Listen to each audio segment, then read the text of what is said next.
let's talk about a difficult concept. Here it is. Where's the line when it comes to lying when you're communicating with a person living with dementia? Where does the line exist? I talk about this all the time when I discuss my phrase, embracing their reality, which is my trademark phrase. The problem that I have is I sometimes see people using this phrase or a similar phrase, and they're not really using it the right way. So one, while I would like for it to be attributed to me, two, I want to make sure that we are describing different types of dementia care communication differently and not just lumping it all into one basket, because there are different methods in dementia care communication, and we need to talk about them as separate things because they are different. Most of the time when I'm teaching embracing their reality, people are like, wow, this makes sense. I like this. I get it. This is the only thing that's worked for communicating with my loved one living with dementia. Occasionally, I'll have people say, well, that's lying. And then on the other side of that, sometimes I'll have people who don't fully understand what I'm teaching, and they'll say, well, I teach the exact same thing. And then you hear them talking about it, and you're like, okay, well, actually, you're telling people, yeah, do A, B, C, and D, but don't lie to somebody with dementia. So it gets pretty confusing. You can do this, this, and this. Like, you can live in somebody's world. You can embrace somebody's reality, but also you don't want to lie. Oh, what?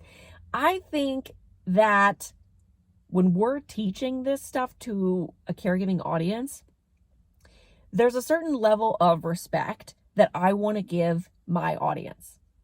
My audience is an intelligent audience. You all are an intelligent audience. And I think sometimes when an expert in a field is teaching something, they feel like, okay, I've got to dumb this down. I've got to make this digestible for a mass audience. And that's not how I feel about this, because I've taught my concept of embracing their reality. Like asking somebody, when a person living with dementia says to you, where's my mom? Instead of just going, oh, sounds like you miss your mom, which is not embracing their reality at all. Sounds like blah, blah, blah is Naomi Feil's validation method. That's validation. That's not embracing their reality. It's not the same thing. Redirecting the conversation, distracting. Most of those are attributed to Teepa Snow. Not the same thing as embracing their reality. When you're embracing somebody's reality, you're literally finding out where their world is by asking them and using context clues and going wherever it is. And you're doing what's ever true for them. And when you're doing that, when you're living in somebody's world, you're getting rid of the word lying. You're not worried about it anymore. I tell my audience to take the word lying and throw it away. Don't worry about it. Because if you're doing what's true for that person, you're doing the right thing. And that's okay if you're still freaked out by this. But I really recommend, if you are interested in trying this, to dive into more of my literature and what I write and what I talk about and try it for yourself and see that it works. I swear it works when you do it the right way. And you don't assume that what was true for them last week is true for them this week. You rediscover that information, and then you do that new reality. But when I'm teaching this to an audience, my audience isn't dumb. And I think a lot of times, again, when you're an expert, people are afraid to get up there in front of a crowd or on their blog or wherever and really say what they want to say because they're afraid it's going to be misinterpreted.